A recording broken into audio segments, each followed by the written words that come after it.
TV वाले भाई picture चालू करो बे।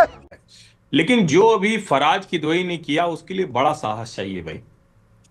देश की अकेली पार्टी है जिसने एक महिला मुख्यमंत्री के साथ वीवीआईपी गेस्ट हाउस में बलात्कार और हत्या की कोशिश की थी। भाई क्या बोला तूने?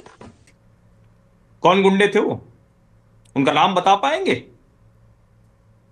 मायावती जी के साथ। झूठ बोल रहे हैं। और वो तो ब्रह्मदत्त द्विवेदी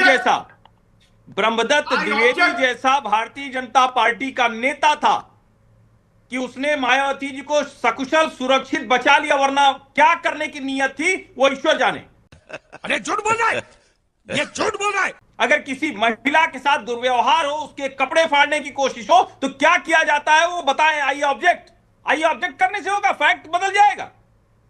मायावती के साथ वीवीआईपी गेस्ट हाउस में क्या हुआ था? उनके साथ बदतमीजी बदसलूक की छेड़खानी हुई थी या नहीं हुई थी? तुम्हें कैसे पता चला?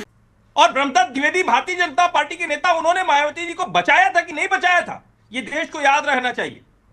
ये कह रहे थे ना, अभी महिलाओं की बात कर रहे थे, बोलती बंद हो गई इनकी, क्योंकि आंकड़े गिनाना मैं बता रहा हूं, और उन बीच में ना बोल। के सामने जब आईना आ जाए तो पता चलता है कि वो आंकड़े कहां सबसे ज्यादा चोट कर रहे हैं। और आप जरा सोचिए रूबिका जी, ये कह रहे हैं कि हमने कितने टिकट दिए, कितने नहीं दिए, भाजपा ने कितने दिए। मैं तो ये कह ही रहा हूं कि इस देश में राजनीतिक दलों में भले इंदिरा गांधी तक रही महिला थी, फिर भी महिलाओं को पूरे अधिकार नहीं मिल पाए। ये तो लेटेस्ट न्यूज है। जब नहीं मिलता है तब आरक्षण की जरूरत पड़ती है, और इतने वर्षों तक महिलाओं को अगर उनका अधिकार नहीं मिला तो उस भागीदारी के लिए आरक्षण ही एकमात्र रास्ता है। और जब देश के सभी लोगों के पास, जो हमारे प्रतिनिधि हैं, सभी लोग मैं कह रहा हूं, तो हम सब संसद में कल थे, क्योंकि किसी न किसी को तो वोट दिया होगा, कोई न कोई हमारा जनप्रतिनिधि होगा। हम अंडर रिप्रेजेंटेड हैं, क्योंकि हमारा अंडर रिप्रेजेंटेशन 1971 की सेंसस से चला रहा है। इंदिरा जी को लगा आपातकाल में ये कर देते हैं, उत्तर भारत तो हमें हरा देता है, हमारी सीट तक छीन लेता है, उन्होंने फ्रीज कर दिया। कौन है? अरे पागल है साला। और अटल जी की सरकार में यही वाला डर कि लोग उत्तर दक्षिण करेंगे, मारामारी करेंगे, फिर फ्रीज हो गया। 50 साल हो गए देश की आजादी को, 75 साल और 50 साल से फ्रीज हो गया, और हम डेमोक्रेसी की बात कर रहे हैं। नहीं, लोग कह रहे हैं कि क्यों उसी को लागू नहीं कर अगर देते? मैं लौटकर एक मुद्दे पर आ जाऊं, क्योंकि 8:30 बजे जब प्रधानमंत्री नरेंद्र मोदी कहते हैं कि मैं आकर अपनी बात रखने वाला हूं, इसी मुद्दे पर रखने वाला हूं, तो अब क्या वो बात रखेंगे?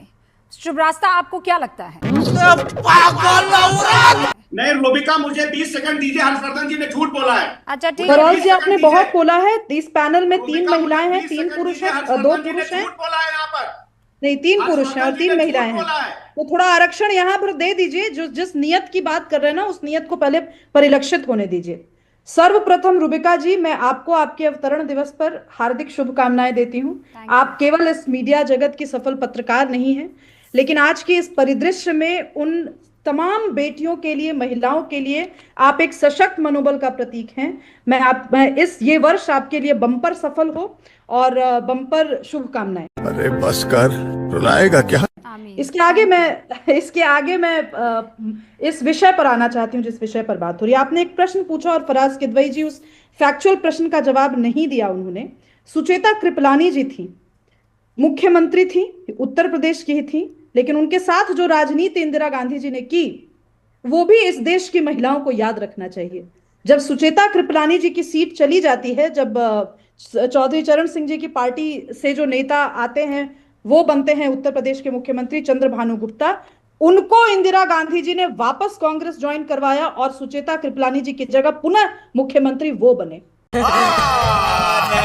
झूठ बोल रहा है। No, I am telling you. ये होती है राजनीति की। मेरी नाक तले कोई भी एक महिला नेत्री सफल ना हो।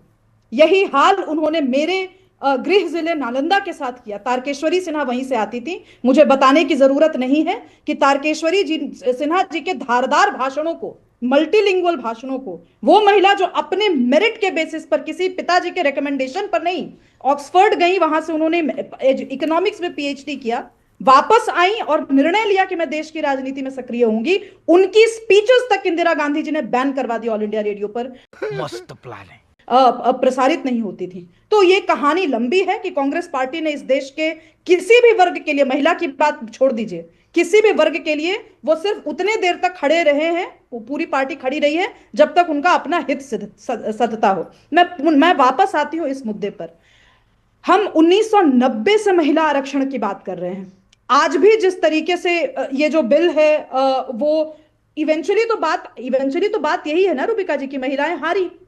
इस पूरे परिदृश्य में ये महिलाओं की हार रही कि वो अभी भी 33% रिजर्वेशन के लिए अभी लंबी लड़ाई लड़नी पड़ेगी, और ये सारी बातें जो भी कही जा रही है कि भी लंबी लड़ाई है तो संघर्ष जारी है। मैं कहना ये चाहती हूं कि महिलाओं की भागीदारी को राजनीति में खास करके महिला आरक्षण के चश्मे से देखकर सीमित नहीं किया जाना चाहिए। यही नहीं, अभी और सुनिए। हमारे पास, मुझे लगता है महिलाओं के पास ये मौका है कि इस कॉन्टेक्स्ट को आगे ले करके हम चलें और हम ये इंश्योर करें कि हम याचक की तरह सीटों के लिए किसी भी पॉलिटिकल पार्टी के सामने हाथ ना फैलाएं। हम नेतृत्व की स्वाभाविक अधिकारी हैं। आज जो महिलाओं की गरिमा, सुरक्षा, वित्तीय समावेशन, नेतृत्व क्षमता, सार्वजनिक जीवन में उनकी भागीदारी बढ़ाने के जो भी सार्थक प्रयास इस सरकार ने किए, उस पर बिना सवाल उठाए मैं कह रही हूं कि उज्ज्वला योजना हो, चाहे शौचालय की बनाने की योजना हो, चाहे मातृत्व की योजना हो, ये देकर के किसी भी सरकार ने महिलाओं के ऊपर कोई उपकार नहीं किया है भाई साहब। ठीक है, समझिए। अब 50% है हमारा शेयर वोट में। आपको आना पड़ेगा क्योंकि हम लोग निर्णायक भूमिका निभा रही हैं कि आप आज बिहार में सरकार नहीं बना सकते अगर महिलाएं आपके साथ नहीं हो तो। आप जाकर के देखिए मध्य प्रदेश में अगर महिलाएं एक मुश्त निर्णय ले लेती हैं कि मुझे नहीं वोट करना है इस पार्टी को वापस, वो बहुमत नहीं आ पाता उस व्यक्ति का। तो आप ये समझिए कि महिलाओं की भागीदारी देना, अब ये नहीं है कि हम बहुत बड़ा काम कर रहे हैं, हमारे प्रयास अधिक सार्थक है, नहीं, वो गाड़ी काफी आगे जा चुकी है। मेरा सवाल महिला नेत्रियों से है, क्या आप इस अपॉर्चुनिटी को पुरुष नेताओं की तरह भुना पा रही हैं? नहीं। फ्लोर मैनेजमेंट आप कर पाई? मैं महिला नेत्रियों से सवाल पूछ रही हूं। आज अगर 33% की आवाज संसद में गूंजती तो बहुत सारी ऐसी, पहली बात, महिला और वो women and child development, or women children, or children women, ये छोटी छोटी बातें जो पुरुषों को फर्क इससे नहीं पड़ेगा क्योंकि उनकी आइडेंटिटी नहीं जुड़ी है इससे। मुझे कोफ्त होती है, मैं 3 साल की मेरी बेटिया है, मैं दोनों मिनिस्ट्रीज क्यों संभालूं? सो ये बुनियादी सवाल है जो सिर्फ महिलाओं के यहां से आ सकते हैं। सही पकड़े हैं। हमारा जो शेयर है जीडीपी में, घरेलू कामों का जीडीपी में शेयर, और शेयर इकोनॉमी नहीं है इसका पार्ट। कल कितनी आपने प्यारी बात यहाँ पर कही थी कि ये तमाम महिला नेत्रियों के लिए है, चाहे वो बीजेपी में प्रीति बैठी हुई हो, कि वहाँ समाजवादी पार्टी में डिम्पल जी हों, या उनके सरीकी तमाम महिला नेताएं हों, कांग्रेस में तमाम महिला नेताएं हों, वो उस डिसाइसिव पोजीशन में है क्या, डिसीजन मेकर की भूमिका में, चुन लेने की भूमिका में कि ये फला लड़ेगा, यहाँ से लड़ेगा। कितनी महिला नेत्रियां हैं? और बात तो ये सारी बड़ी पार्टियां बड़ी कर लेती हैं कि महिलाओं को हमें आगे पहुंचाना है, लेकिन जो महिलाएं उनके पास हैं, उन महिलाओं को उन्होंने कितना हक दे दिया है, कितनी इंपॉर्टेंट पोजीशंस, कितना लड़ने का मादा उन्होंने दे दिया है? क्या महिलाओं को उन पार्टियों में स्ट्रगल नहीं करना पड़ा है, संघर्ष नहीं करना पड़ा है? शुभ रास्ता, इतने तेजस्वी लोग हैं हमारे पास। रूबिका जी, मैं इसमें एक बात, मैं छोटी सी बात में जोड़ना चाहती हूं। देखिए, हम कितनी भी बहसें कर ले, अल्टीमेटली जो राजनीति होती है वो एक समूह को करना पड़ता है। आज तक, ये मैं अपनी बिरादरी की कमी बता रही हूं, आज तक हमने अपने आप को किसी भी राजनीतिक दल के अंदर, घटक दल के अंदर, हमने उस फोर्स से अपने आप को आगे किया ही नहीं है। ये बात आपकी बिल्कुल ठीक है। टिकट बंटवारे की आप बात करें, मैं ऑर्गेनाइजेशन स्ट्रक्चर की कह रही हूं। क्यों महिला नेत्रियां धरने पर नहीं बैठ जाती कि हमारे यहां से जनरल सेक्रेटरी नहीं है पार्टी में, या बहुत पावरफुल जनरल सेक्रेटरी नहीं है? क्यों महिलाएं धरने पर नहीं बैठती?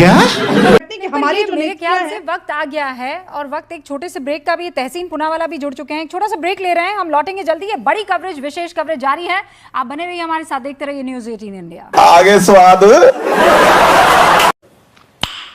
नाइस।